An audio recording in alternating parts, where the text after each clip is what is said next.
are beginning to see people pull their children from these schools. We see mothers and fathers waking up, they're asking questions, they're beginning to refuse to sit on the sidelines. I think this discussion among churches is beginning to recognize their role in supporting families in ways that honor God.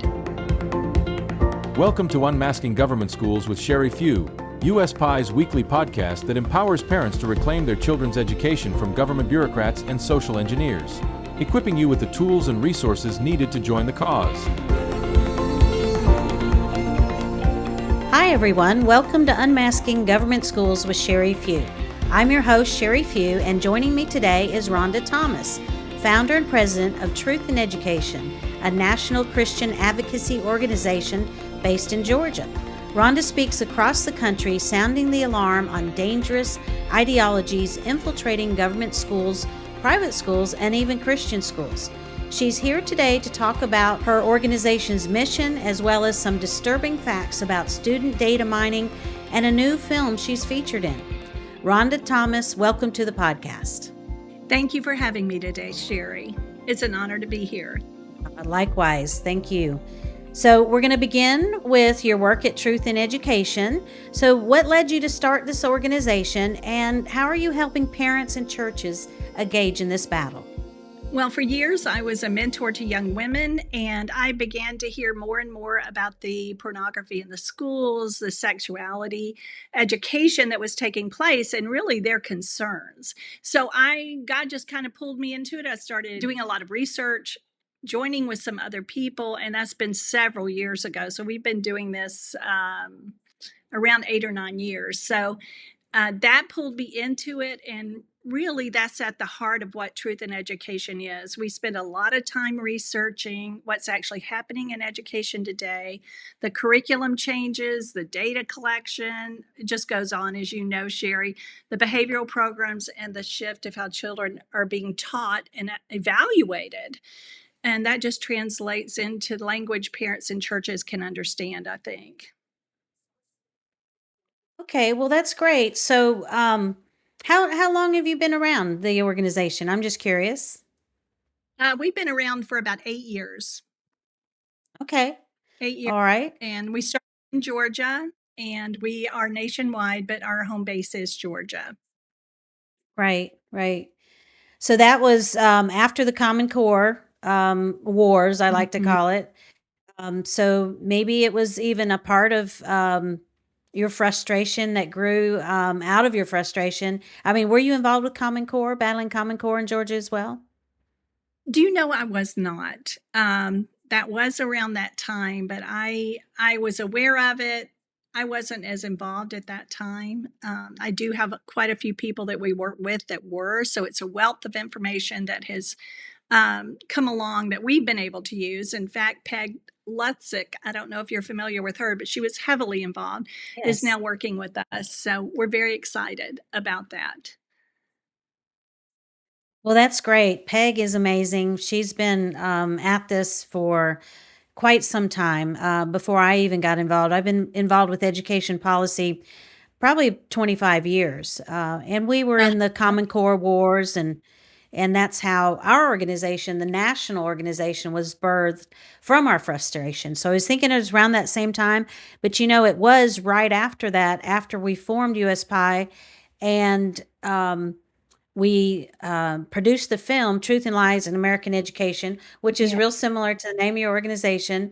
It was around that time that really all of the critical race theory and the pornography and all that really came to light. I think probably after COVID, don't you think? I think so. I believe it was already around, but it was really revealed and at a much enhanced way. I mean, it really just exploded at that time. Parents were finding out, of course, and all of us were finding out just how deep this root is and how harmful it is to our children. Yes, definitely COVID exposed a lot with children at home with their computers. And of course, parents at that time really got involved with the masking that was taking place and in the schools having to wear their mask. And I think that brought a lot of parents that fed over into many of them into standing against as they learned what else was happening in the schools, attending the school board meetings and having their voice heard. So yes, I do believe that just opened the doors to this. Right. Right. And you're right. The masking issue. I recall there were a lot of parents Mhm. that weren't involved with Common Core and the other things we were doing that all of a sudden they were speaking out. So the masking really was the thing I think that drew a lot of parents in. And like you said, then they started to Mhm. see the other things that were going on, and the Army evolved from there, which is such a blessing because, like I said, I go back 25 years and I remember going to education policy conferences in St. Louis, Missouri with Donna Hearn. She led the Mhm. Constitutional Coalition, had wonderful conferences out there. And I would go out there and learn so much, and I'd come back and try to share with people. And I was really considered the tinfoil hat lady because people were just clueless. They had no idea. And so Yeah. when the COVID thing happened and people started waking up and got involved, it was very invigorating for me and continues to be. I mean, it's encouraging that parents are recognizing we've seen a drop in enrollment in government schools, a significant drop. And I think it has a lot to do with the work of your organizations and your organization and others that you're affiliated with. I often talk about public school exit, which I know you're also a member of, as a resource for parents. When because we're Mhm. telling them they don't need to have their children in government schools, and they think, oh well, I can't Right. afford to do this, I can't do that, and so I think it's an excellent resource, and I'm constantly referring our listeners to that website. So let's move into what you talk about with Christian schools, that even they are not immune to the indoctrination. So, can you explain how the woke ideologies are creeping into spaces that parents thought were safe? And it is. We're amazed at the number of private schools and Christian schools that already have all of this in their system, in their curriculum. And so, what we're finding with a lot of the parents we talk with that go to private schools and Christian schools is their frustration because a lot of these schools are larger schools and they have endowments and they aren't listening to these parents at all. In fact, at least through the public school, not that I see them really listening a lot, but you would think that your money would speak, but it doesn't. So and I believe it has come through in many ways. It comes through slowly. I think that parents don't realize it when it's coming in. I'm working with a parent right now that has 5 boys that is trying desperately to find a school for them because the small Christian school she's in right now, because she works with us, she knows the red flags and she sees it. She sees it happening. And so far, she has not really found anything else that isn't already being, that hasn't already brought in all of these ideologies like social emotional learning and critical race theory. And we would like to think that that is gone. Of course, we've all worked on legislation for that, but this is so embedded in our schools, it's not going to come out. So that's another reason we encourage parents really to pull their children. Another way it comes in is through accreditation. So we just worked with a church school and realized they were newly found out that they were actually following the state standards. So, through the accreditation process, there are requirements. Even through some of the Christian accreditation associations, they're changing too, and they're bringing in things. So, you have to be very careful. I also believe a lot of our private schools and Christian schools took COVID money and Title I money. And when you take government money, excuse me, there's going to be things required of you. So I think that brought a lot of it in also. So I think parents really need to ask a lot of specific questions. They need to be informed so that they know, and when they go to these schools to evaluate them, that they know the right questions to ask, the things to look for, because they're trying to escape what's in the public school. So you don't want to go pay $30,000, $40,000 for it to be existing already in that private school. So we do work with parents some on that. In fact, we had the honor of working at First Baptist Atlanta with Dr. George. He wanted to bring a Christian school in. And so we introduced him to FACE, the Foundations of American Christian Education, and the principal approach. And so he got very excited. He went to Virginia with me, learned all about it, and came back, and he's incorporating it into his school. So the wonderful thing was I could sit with him, give him an overview about what's happening in the public schools and some private schools, and through that introduce him to this Christian methodology. And then of course he's brought it in, and that's one of our biggest desires, is to educate churches, Christians, educate everyone, but really to work with churches to open their doors and to start Christian schools. And so that was very exciting for us, and he actually has decided to immerse himself into the school. He's so excited about it. So we need to find those pastors that really see this happening, and I believe some of them are, and to educate them and give them solutions. Well, that's fantastic. So you mentioned Foundations for Christian Education. And so tell us just a little bit more about that program. It's face.net. I would love for people to check it out. It's Foundations for American Christian Education. It is their methodology is called the principal approach, and it really is all books. They use the 1828 dictionary. Everything that's taught, Christ is in the center of it. It is just like how our founding fathers were taught. And we realize too, and that all of our teachers, even our Christian teachers, are trained in secular schools. So there's a program that they offer, and they give to their teachers called Renewing the Mind, to teach teachers to kind of to think biblically instead of secularly. So I just love the entire program. I visited one of their schools. It's a great model. And of course, we know there's a lot of other great models. I would mention classical conversation for someone who wants to homeschool and not have a 5-day school, but maybe do a hybrid. So there are a lot of solutions. And Sherry, I agree with you. I think the last statistics I saw, 6.3% of children now are homeschooling. And I believe you, Truth in Education, I think we've all contributed to that. So sometimes we say parents aren't listening, but I think there is a quiet movement of parents pulling their children. They're just not talking about it.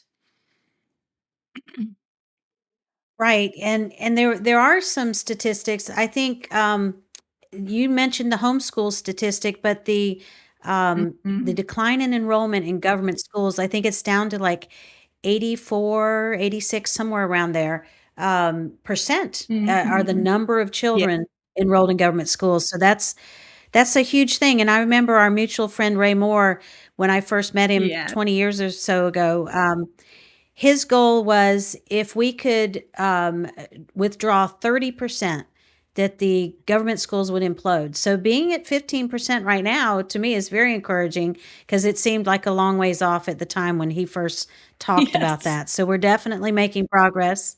Ray has certainly been a pioneer, and you know, he's just such a great guy. I actually spoke with him just the other day. We live in the same state, so he likes to call Yeah. me and tell me who he's voting for and the primary and all that kind of thing. So anyway, that's great. So, and then that website is face.net. I'm going to check it out Yeah. myself. It sounds really intriguing. There's a great need for that. And I didn't think about what you mentioned. You're right. Most teachers are trained in the colleges of education, whether they're teaching at a Yeah. Christian school or otherwise, and Right. they are steeped with woke ideology. So let's move on Yes. to another topic. Let's talk a little bit about data. So you had an Okay. article that was titled "How Valuable Is Your Child's Data?" And Right. it exposes the shocking reality that children are being tracked and monitored and profiled in ways parents don't even realize. It's also a topic that we covered in our film, Truth and Lies in American Education.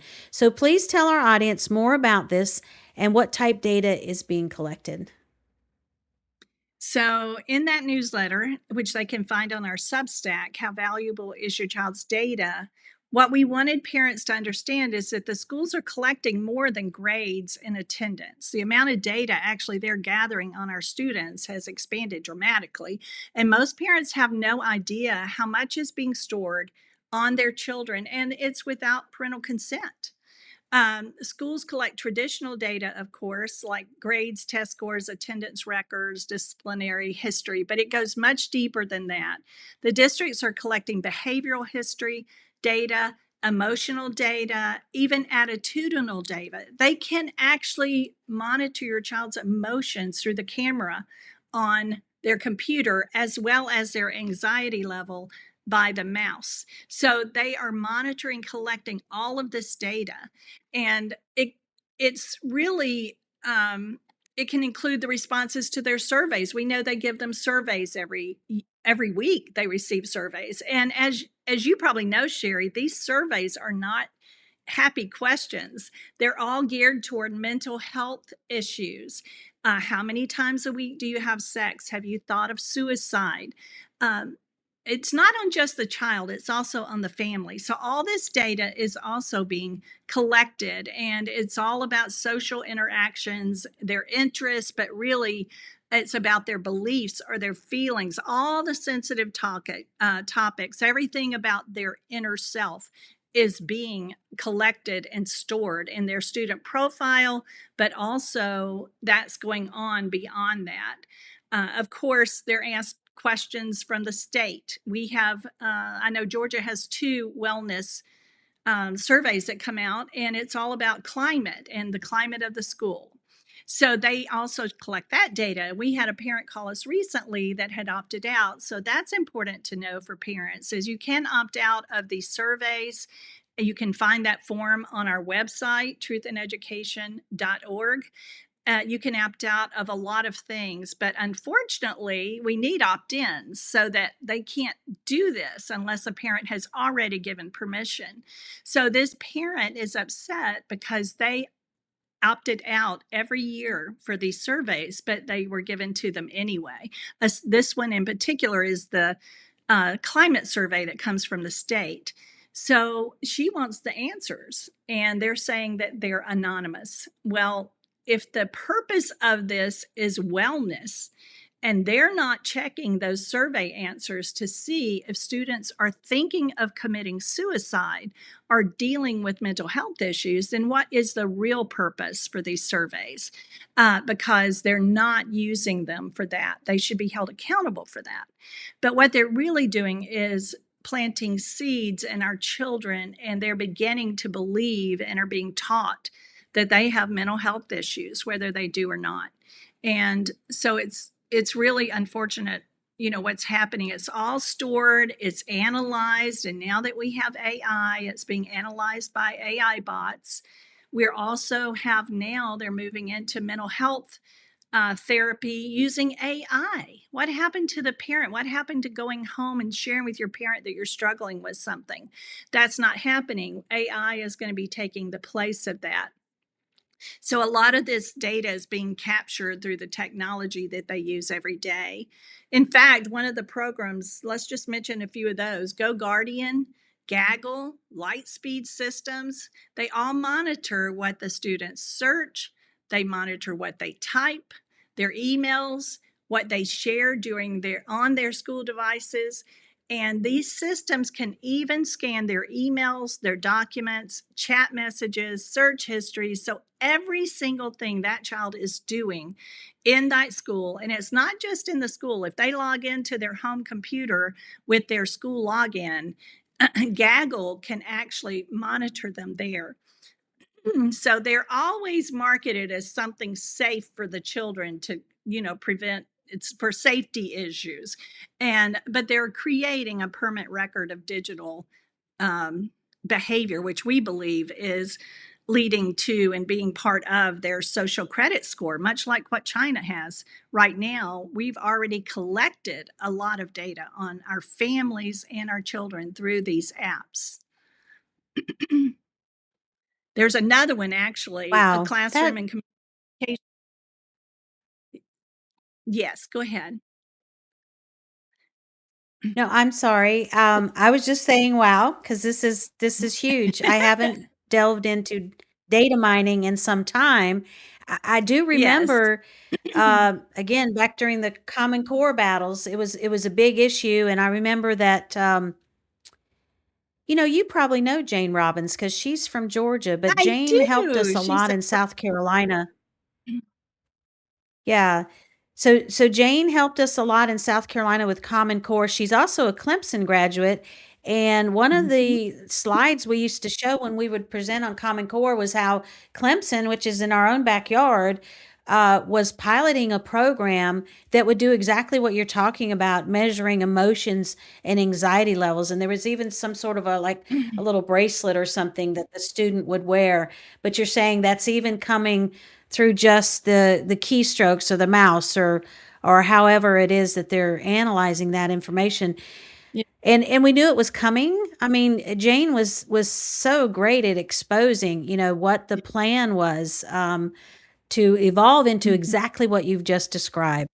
And so I'm so glad that you're It sharing that with our audience. I don't think we talk enough about this. Well, and this has been moving slowly, but it's on steroids now. This has been the plan all along. There's a communication app called Class Dojo, and actually, there's one called iReady that collects detailed learning data, and they're being sued right now. So, we need more lawfare. We need parents to understand what's happening in Mm. these schools.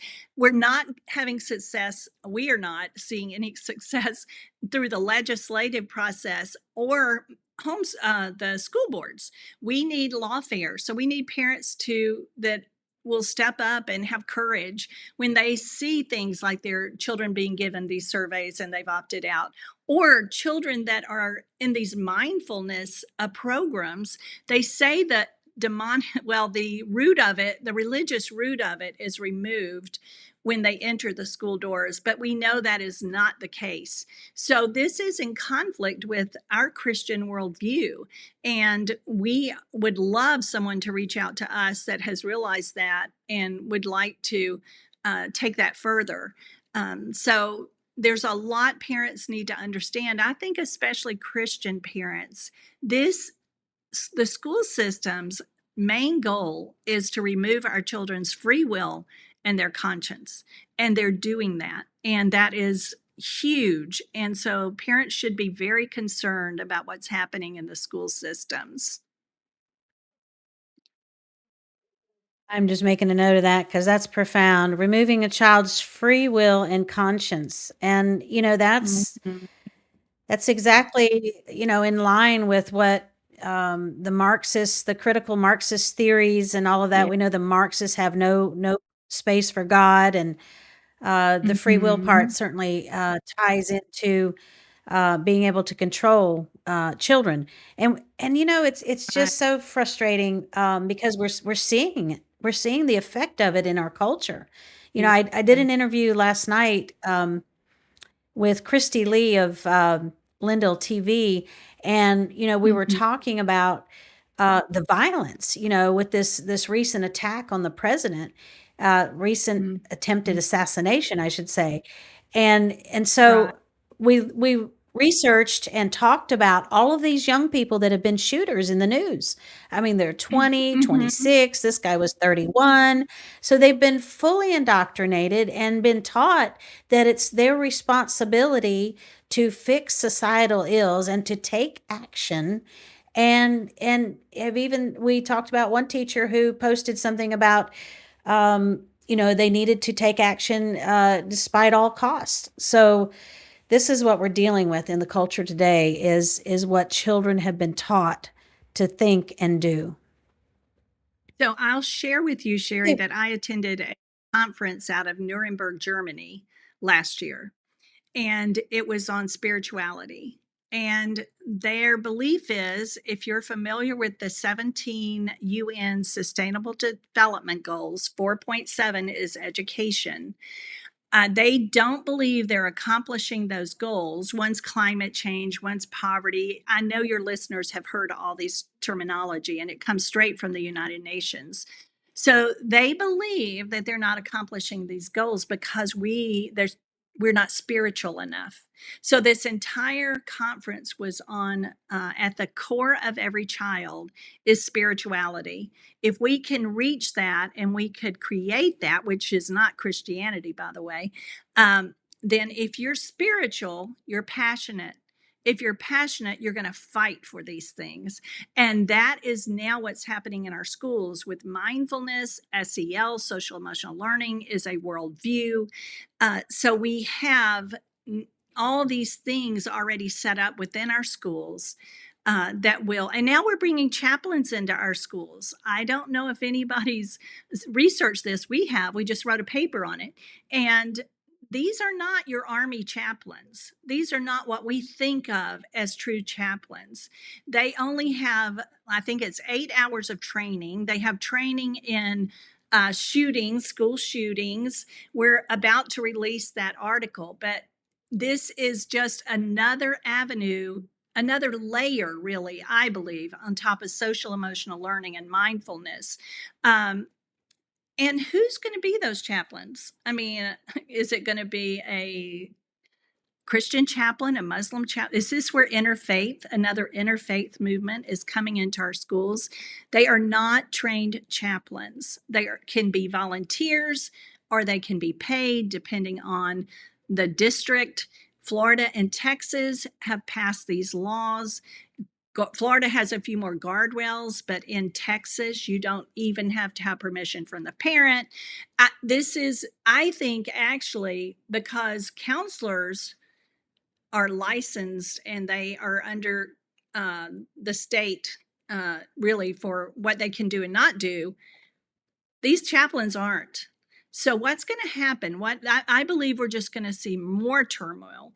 And what you were saying earlier is we are beginning to see the effects of social emotional learning in our schools, but not just that, the restorative justice and the positive behavior intervention, all these things now we're beginning to see the results of. We are causing hate in our schools and division. And it is playing out as we saw all the ice walk outs for our children in many of the schools in Georgia, and I'm sure across the US. They're being taught to be activists. That is the goal. You will hear the word agency a lot. That means they can find their voice. It doesn't matter what that voice is. Unfortunately, the voice that they're expressing, many of them, is a voice that they're learning through mindfulness, where they just clear the slate and they're putting in all of this information. We begin to hear things like tribalism, all these words that are dividing our children instead of creating unity. We are creating division, which goes back to we're not academic anymore. We are creating therapeutic schools. It's all about behavior. In fact, I just moderated a state school board, or state school superintendent forum. And soft skills are all the businesses want. What are soft skills? They're SEL skills, right? Empathy, self-awareness, all of these skills, which tells you where's reading, where's math, where's science. They don't want it. They want children they can control. They want global citizens and children that are compliant and obedient. And that's what, and we're separating those two, I believe, in the schools. That's my opinion as to those that will be and those that won't be. And it's not a good spot for anyone's children. It really is not. I ask parents all the time, we need to sacrifice. This is the only thing we leave behind. And I know there's lots of parents that can't sacrifice in any way, but there are many that can. And our children, they were given to us. They're God's, but we're there and responsible for raising them. So I think it's very important that we know what's happening. A lot of people don't realize they've been indoctrinated until they come home at 12 or 13 and say they're a boy instead of a girl, or I'm a furry. This happens so quietly many times. And so my prayer is that parents will educate themselves and make decisions for their children that are lifelong healthy decisions for them and their family. Amen. There's so much to talk about here, and we're going to talk more, but right now we need to take a short break. And when I come back, I want Okay. to ask you about the FERPA laws. So the FERPA Okay. laws, kind of give the parents the illusion Hmm. that their children's information is protected. So don't go away. We'll be right back with more from Rhonda Thomas right after this. Today's episode is brought to you by U.S. parents involved in education. U.S. PI's mission is to empower parents and local communities to break free from federal and national influences, thereby reclaiming parental authority over their children's education. For more insights from U.S. parents involved in education, connect with us at US PI on X and Facebook. To join the movement, visit uspi.org. Welcome back to Unmasking Government Schools with Sherry Few. I'm speaking with Rhonda Thomas, founder and president of Truth in Education. So, Rhonda, many parents assume, and before I get into this question, because I talked about it before the break, I just wanted to comment briefly on what you said about sacrifice and some parents not being able to afford the alternatives. So I think Sam Sorbo's the first one that said this, and I picked up on it and I've been repeating it. Got to give her credit. But sacrifice is not always a bad thing. Sacrifice No. usually means that you're giving up something now so you can enjoy Hmm. something better in the future. And of course, we know Yeah. the ultimate sacrifice was Jesus' sacrifice and what that brought into the world for all of us who believe. So, just a point for parents to stew on a little bit. Sacrifice is not always a bad thing. It usually brings rewards. So, let's get back into the data mining. And FERPA, of course, is the law that most parents think Mhm. protects their children. So, what do families need to know about the loopholes in the law that are being exploited? That is a great question, Sherry, because FERPA was originally written to protect student education records, but over time it's developed broad exceptions that allow schools to share student information without direct parental consent. And this has been happening for a while. So schools can disclose data, student data to outside vendors and contractors if they claim the information is being used for legitimate educational purposes. Well, who determines that, right? We don't know. So that means companies providing all these digital tools, these platforms on these Chromebooks, and the testing platforms and learning software, they may have and receive access to your child's information without you ever knowing it. And let me tell you, going back and trying to get it is almost impossible. Another major weakness, really, with FERPA is that the schools are allowed to act as the parent's agent. That is amazing to me when approving many of these digital educational tools. So, under federal law, schools can consent on behalf of the parents to allow companies to collect their children's personal information if the school believes the service benefits um, instruction. So, there's a lot here that people, and I didn't even realize till we dug into it. So, in practice, this leaves the parents really just out of the loop when it comes to information that's being collected, how it's being used, or whether it's stored long term or in these company systems. We have no idea. And FERPA also struggles to keep up with today's technology systems, especially when multiple vendors and subcontractors are involved. So it may pass through third and even fourth party providers that parents never see listed in the school agreements. And many of these contracts that we are seeing, and I think it was a way to get around allowing parents to see a lot of the curriculum, is they have a non-disclosure written into the contract so they can't share it. So I think that was just another loophole of keeping the parents from seeing what's really happening. Many districts really don't have the time or the staff or the expertise to fully monitor these data sharing claims. So it really creates great gaps in oversight, and it leaves the children's personal information very vulnerable. And parents, I know, don't know this and would never expect this because, as you said, Sherry, we've been taught over the years FERPA is to protect our children's information, but we know it is not. It is not protecting it. Technology brought in a whole new level of what protecting our children's data means. So yeah, it's not there. and doing what we believe it should be doing. Well, I couldn't agree more, and it's frustrating for those of us who want to protect children that technology is Mhm. really has become our biggest enemy, I believe. And you know, Yeah.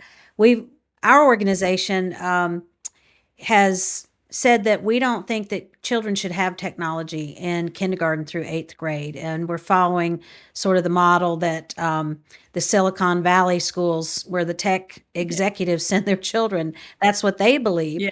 And, there's just a lot to be said about personalized, real people teaching children and not data driven curriculum, which is or I should say digital driven curriculum. And I think that's by and large all that we have in the government schools today. I don't believe there's textbooks and worksheets going home. And Mhm. so parents, that's another way that parents are just in the dark even to what their children are learning, because most of it is online. Would you agree? I agree. It's online. And what parents need to be aware of also is a lot of this that's online are live videos. They can be pulled. I mean, I would say that a lot of the teachers many times don't have a clue what our children are seeing. And we can testify to that a little bit by a grandfather that reached out to us, and his daughter was exposed to pornography. So there, I attended a Brain Institute webinar, and they made the comment that the government is the worst of about keeping data safe. And we know there is no true way to keep data safe, right? So many of these videos that our children are watching are live. Those videos could be pulled and another put up.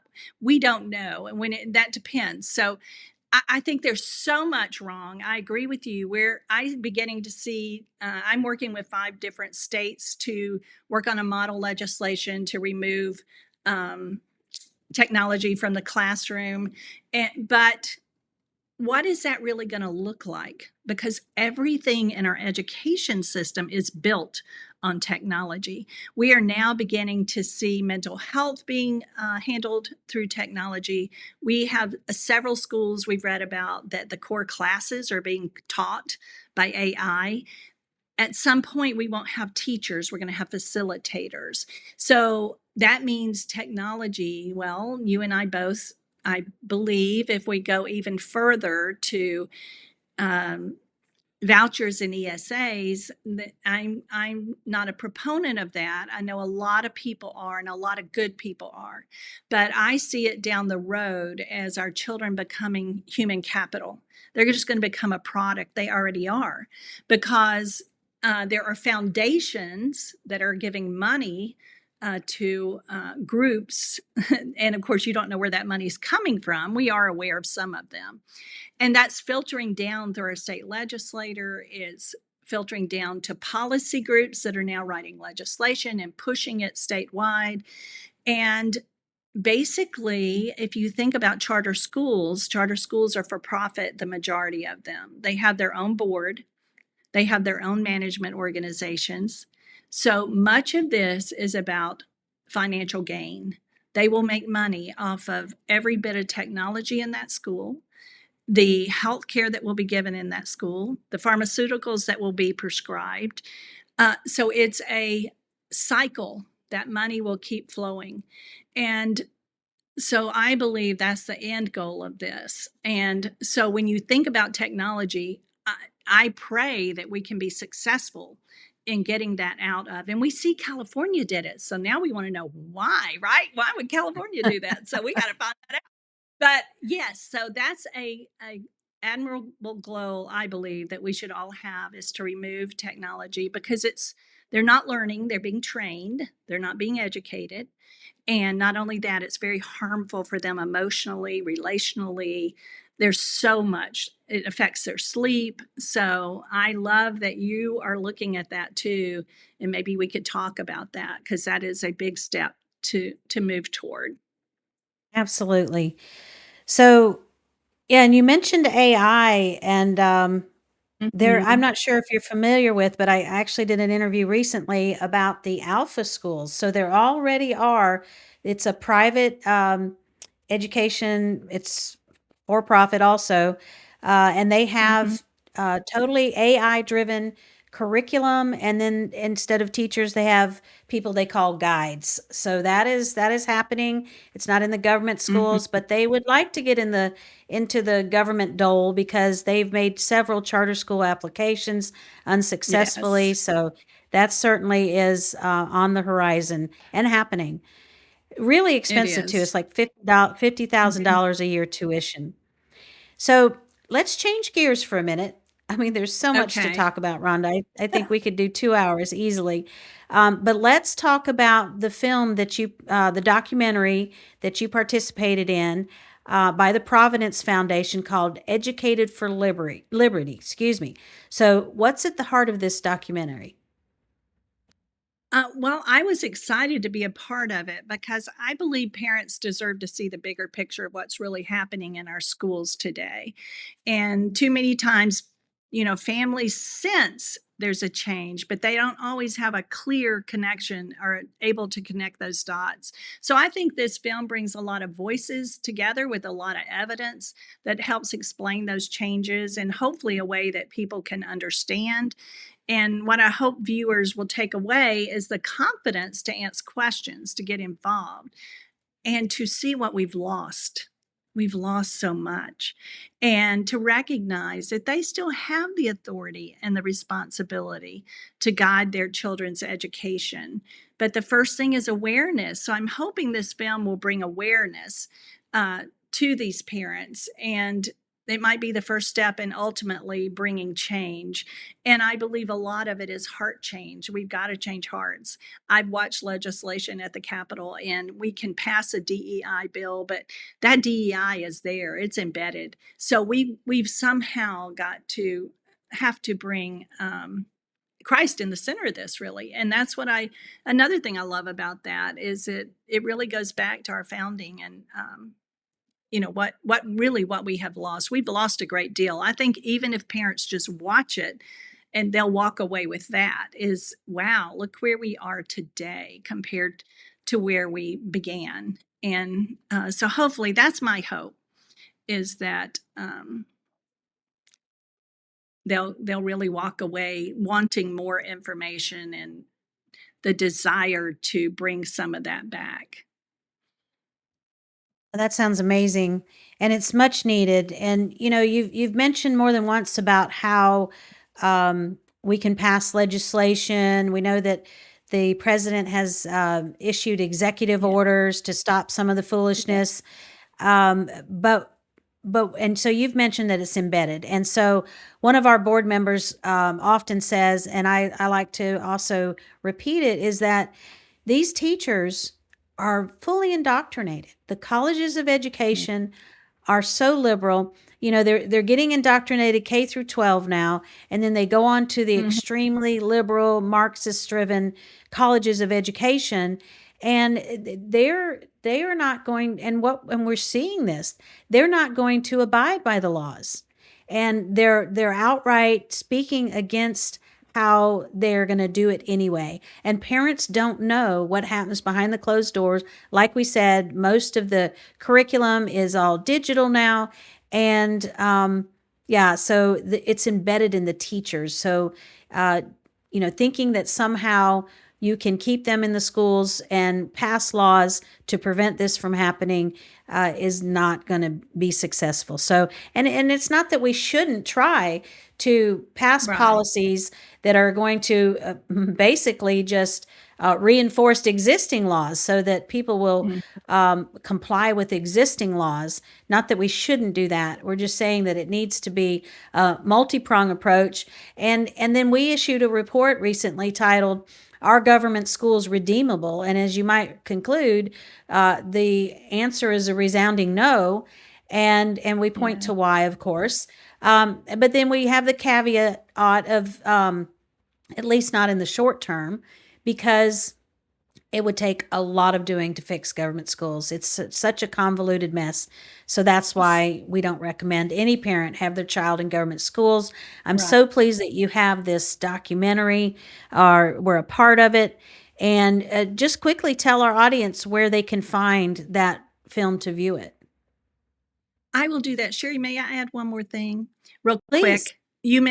You mentioned that they're going to do it no matter what. I attended a American School Counseling Association conference. There were 5,000 counselors there. In one of the breakout sessions, they literally said, if I can't use pronouns, my ethical duty is above the law. If I cannot use pronouns, I'll use nicknames. If I cannot talk about gender, I'll saturate my room in it. You cannot change that with legislation. These people are indoctrinated, most of them, to the point where they are going to do what they believe is the right thing to do, whether it's against the law or not. So I agree with you very much on that. So may you ask me again what you said? Yes. I was asked just me a going to, question. I just asked you to tell the audience where to find the documentary. Okay. Okay, the documentary can be found on our website, truthineducation.org, and it's free. We encourage you to watch it. We encourage you to share it with your churches, your small groups. We really want to push this documentary. We feel like it's that important. And I know you've heard that from Ray Moore. So I believe this is so important that we really, really need to get it out. So we would love that for anyone that will pull it up and watch it. We are grateful, and share it. Great, great. In fact, I'll have our producer have it on the screen during our interview, the website, so that people can easily jot it down and access it. So that's wonderful. So we're going to take another short break. But when we come back, I'd like to ask you 2 questions that we ask all our guests before we close the show. So we'll be back in just a few minutes with our guest, Rhonda Thomas. U.S. Parents Involved in Education believes government schools are irredeemable because of multiple deep-rooted problems. Government involvement has created an expensive, bureaucratic system that fails to educate children effectively. Colleges of education no longer focus on essential skills like reading, writing, or math. Teacher certification often requires adherence to ideologies that undermine real learning. State standards and assessments are frequently inappropriate and ineffective. Powerful teachers' unions advocate for adult interests rather than student achievement. Parents should remove their kids from government schools by any means possible. As families leave, lawmakers should adjust funding to reflect enrollment, introducing market forces to foster competition and innovation. This would improve education and reduce taxes for all citizens. To join our movement, visit uspie.org and connect with us at USPie on Facebook and X. Welcome back to Unmasking Government Schools with Sherry Few. I'm speaking with Rhonda Thomas, founder and president of Truth in Education. Rhonda, thank you so much for this important conversation. It's been wonderful. Before I let you go, though, I want to ask you 2 quick questions we ask all our guests. First, what are some of the biggest concerns about the future of education in America? And second, what gives you hope? Thank you for asking that, Sherry. So I think what concerns us the most is that how it's quietly shifted away from parents, of course. They don't fully see everything. It's no longer academics. It's really growing focus on shaping that child into a global citizen by changing their beliefs, behaviors, their attitudes, without parents truly understanding what's happening behind the scenes.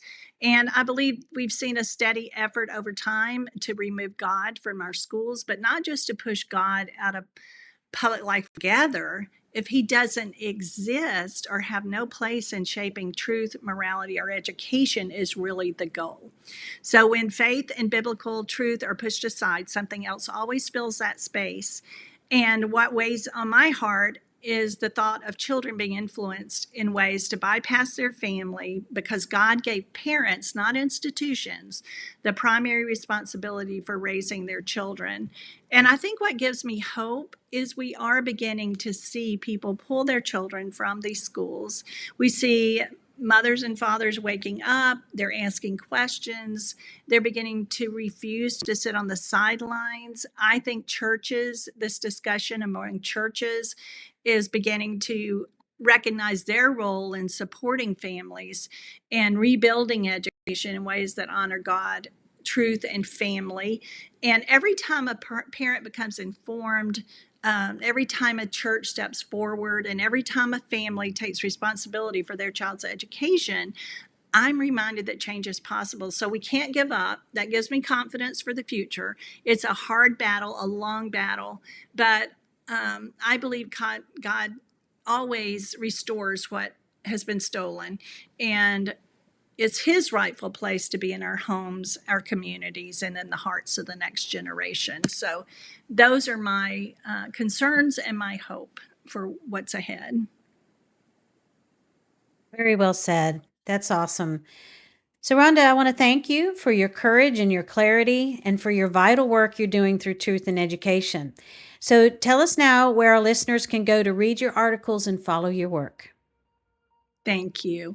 You can go to our website at truthineducation.org. You can certainly reach out to us at info@truthineducation.org. In fact, we have several mentors that will, if you're considering homeschooling, that will spend all the time you need with you, and there's no fee for that.